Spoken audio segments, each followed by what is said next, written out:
শব্দ হইল, মনের ভুল হইতে পারে। কে আশেপাশে? কে কে চিৎকার করলো? জঙ্গলের মধ্যে কে আসবো? আমি যে কি চিন্তা করি, পাগল হয়ে গেছি। কে? হ্যাঁ, কে এভাবে চিৎকার করতেছে? আমরা গাছ কন্যা, আমাদের এই গাছটা তুই কাটিস না প্লিজ। আমাদের জীবনটা আমাদের ভিক্ষা দে, আমরা এই গাছেই থাকি। গাছকন্যার অভিশাপে ধ্বংস হয়ে যাবে, আমাদের গাছটা কাটিস না। ইয়াল্লাহ, আমি বুঝতে পারছি এই গাছের মধ্যে আপনারা থাকেন, কিন্তু আমি তো কাঠুরিয়ার কন্যা। আমি যদি গাছ না কাটি তাহলে খাবো কি কোন? তো তুই গাছটা কেন কাটবি? তোর তো টাকার দরকার, তাই না? আচ্ছা ঠিক আছে, তুই একটা কাজ কর, তুই এক বালতি পানি এনে আমাদের গুড়াই দে, দেখবি আমরা তোকে অনেকগুলা টাকা দিব। কি কি? ওই গাছের গোড়ায় পানি দিলে আমার টাকা দিব? আমি আমি এসব বিশ্বাস করি না, আমি গাছ কাটবই। আহা, তুই এত অবিশ্বাস কেন করছিস? তুই এক বালতি পানি এনে ঢেলে দেখ না, আমরা তোকে টাকা দেই কি না দেই। হ্যাঁ হ্যাঁ, তুই তাড়াতাড়ি পানি নিয়ে আয়। আচ্ছা ঠিক আছে, আমি আপনাকে কথা শুনতেছি, আমি এখনই পানি নিয়ে আসতেছি।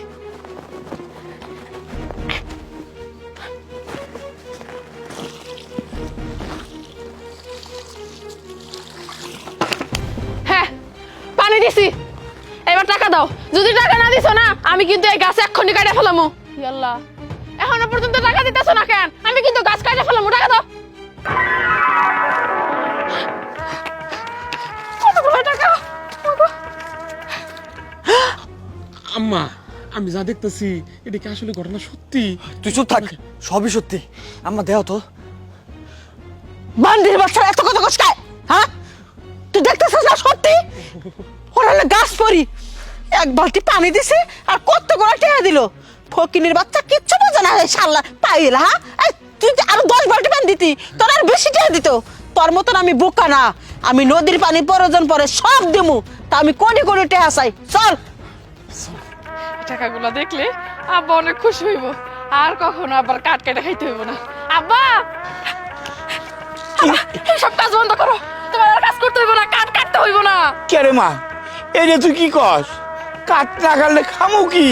হ্যাঁ, আর তুই গেলি গাছ কাটবার, গাছ না কাটে যে চলে আইলি, কারণটা কি? আচ্ছা তুমি চুপ করো, তুমি আমার একটা কথা কত, তুমি গাছ কাটো মূলত কি জন্য? আরে কি জন্য আবার? গাছ কাটে বাজারে বিক্রি করি, তাই টাকা পাই। টাকার জন্য, তাই তো? হ্যাঁ। এই যে দাও। এত টাকা, এত টাকা কই পাইলি? সব কথা পরে কমু, দেওয়ালের দোকান আছে, সবাই কিন্তু শুনে ফেলাইবো। এখন থেকে প্রতিদিনই তুমি এরকম টাকা পাইবা, তোমার আর গাছ কেটে খাইতে হবে না। তুমি চলো তো বাড়িতে, চলো আমার বাড়িতে চলো।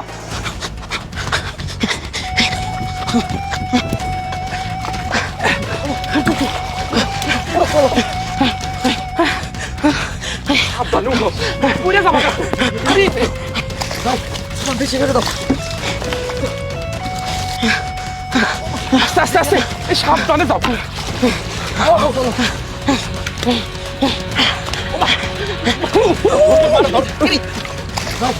বেশি করে দাও। ওমা, সাবধানে।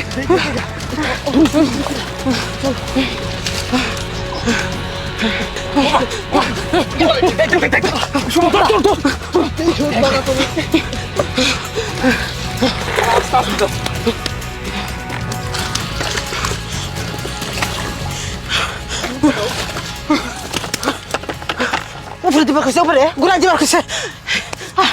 শোনা, 3-4 বালতির উপরে পানি দিছি। শোনা, তুমি আমার বেজার করে দিও না। আমি এই যে আসলটা ধরতে শোনা, এই আসল বলতে খালি টেহার বান্ডেলে তুমি আমার ফেলো, আমার মনটা খুশি করে দাও। আমি তোমার প্রতিদিনই খুশি করে দিম। দাও দাও। মা, বিষয়টা না সুবিধা মনে হইতেছে না, ক্ষতি হবার পর কোন একটা সমস্যা হবার পর আমার মনে জানান দিতেছে। তুই সব জায়গায় কথা কস বেশি। বান্দির বাচ্চা তোর আড্ডি ঘুরতে ভেঙে আমি একবারে তেসরা বানামু, একবার প্রতিবন্ধী বানা পেরে দেবো। হয়তো ও শোনা, পরে ঝগড়া করবো। শোনা, তুমি দাও দাও দাও, আমার তস হইতেছে না। এইটা তুই কি করলি? তুই এতগুলা বালতির পানি কেন আমাদের গুড়াই দিলি? এটার ফলাফল মোটেও ভালো হবে না, তুই ভুল কাজ করেছিস। তুই যদি আমাদের গুড়ায় এক বালতি পানি দিতি, তাহলে আমরা খুশি হয়ে তোকে অনেকগুলা টাকা দিতাম।